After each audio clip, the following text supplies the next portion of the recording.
in this video, I'm going to show you how to work with virtual assistants to write your social media copy. Before we get started, I'm going to share with you that this used to be a disaster for me.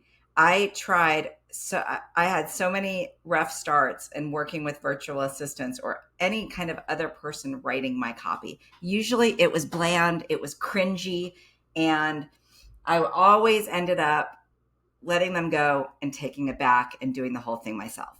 But I didn't give up because I wanted to build a business where my role is to do the things that are in my zone of genius and the things I really like to do. So I spent years trying to break the virtual assistant code so that I could do that and so that I could teach other people how to do that. Today, I'm going to share with you what has finally worked for me and how I engage other people to help me to stay prolific and to talk about exactly what my ideal customers want to read. I'm Diane Prince.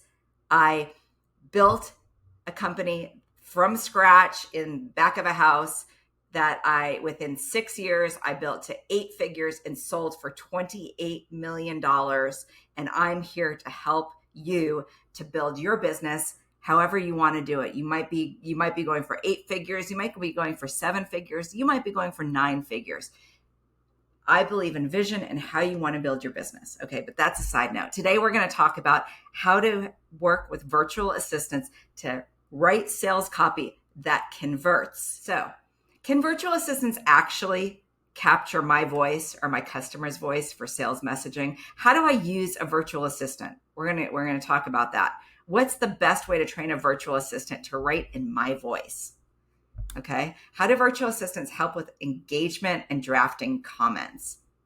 Can a VA really write copy that sounds authentic without just copying and pasting ChatGPT? Because I'm going to tell you, I'm not a huge fan. I'm a huge fan of AI, but I'm not a fan of just AI comments because they're going to be middle line, nothing interesting, nothing controversial. Okay, and I'm going to show you how to build a repeatable system for content with your virtual assistants. Let's dig in. Don't forget to subscribe to my YouTube channel so you can get tips. I put out videos every single week on tips on how to grow your business. All right. So stop staring at your blank cursor. Your virtual assistants can actually write 80% of your copy if you give them the system. And then all you have to do is really edit and approve. Okay. Part 1 of this, their previous video, I showed you why most founders' copy doesn't work, why most sales copy doesn't work. And I introduced you to the customer copy code. Okay. Today, I'm going to show you how your virtual assistants can do 80% of the heavy lifting so you're not stuck staring at a blank page. Why do business owners, why do entrepreneurs struggle to scale their copywriting? 1, you're too close to your own business. It's hard to see clearly.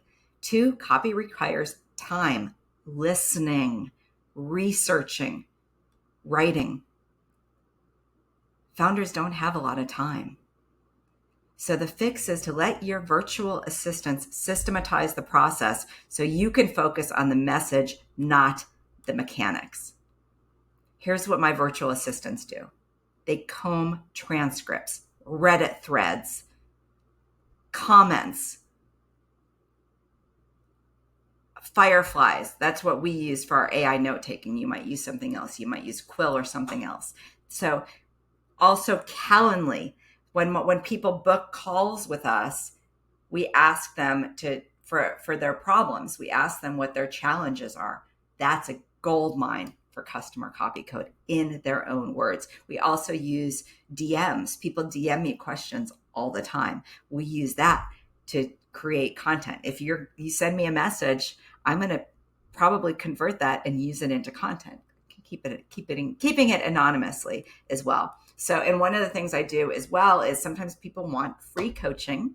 And so what I tell people, and this goes to you too, if you have a question and you want free help, the way to get free help from me is to message me your question and I'll answer it in public on LinkedIn, because that's where my clients are. You want to talk where your clients might be. They might be Instagram. They might be on Facebook.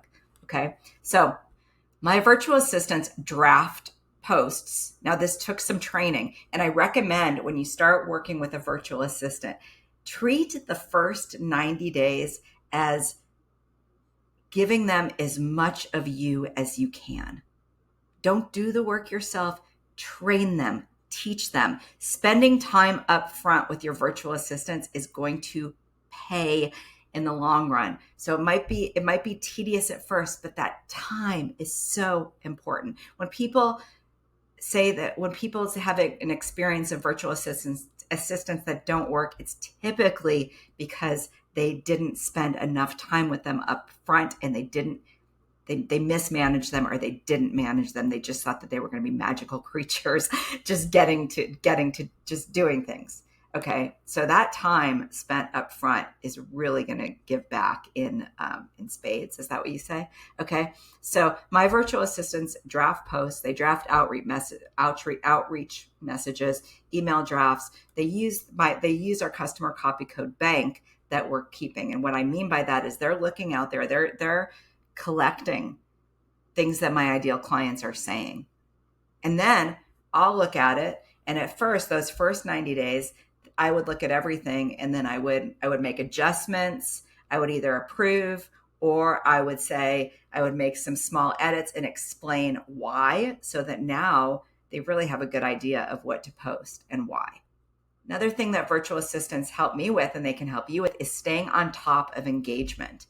Virtual assistants can track comments that you need to respond to. So what my virtual assistants do is we use our project management system. We use Asana, and we have our inbox management section where they'll tell me they'll either say, you need to reply to this if they're not sure. And these are always teaching moments, or they'll say, this is what I propose to reply.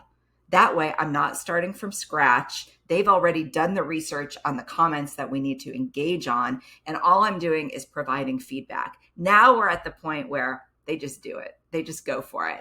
And then now what we're doing is every so often we do an audit so that I can say, hey, I wouldn't have said it this way. Hey, I wouldn't have used emojis or whatever it is. I wouldn't have, here's how I would do it, and here's why. And so I'm going to tell you this, though. Some of the comments that they make that I'm like, sometimes I'm a little, I wouldn't be exactly how I would do it. But then looking at it, my engagement is so good. It's so up that sometimes it's letting go, and it's important to let go. Okay, so it's that training, but also accepting that it might not be exactly how you'd say it, but sometimes it works, and it works better because they have time to do it, and you don't have time to do it all. Okay, and oftentimes their posts will be better than yours, because if you're just rushing, or if you're trying to figure out what to write about, they have the time and they're really using customer copy code, leaning on them could even be better, because sometimes I'll say, hey, I wouldn't have said it that way, and then they end up closing a deal because of the way they said it. So my way is not always the right way. You also want to teach your virtual assistants your tone of voice. So you can do that by scheduling a weekly review, giving them examples, and always giving clear and direct feedback. That is so important in every aspect of working with a virtual assistant. If you want my customer copy code Google Sheet template and help training your virtual assistant to use it, grab the template in the link and let's build your copy system together. You can self-coach with this document, and don't forget to subscribe to my YouTube channel where I share tips on how to build your business.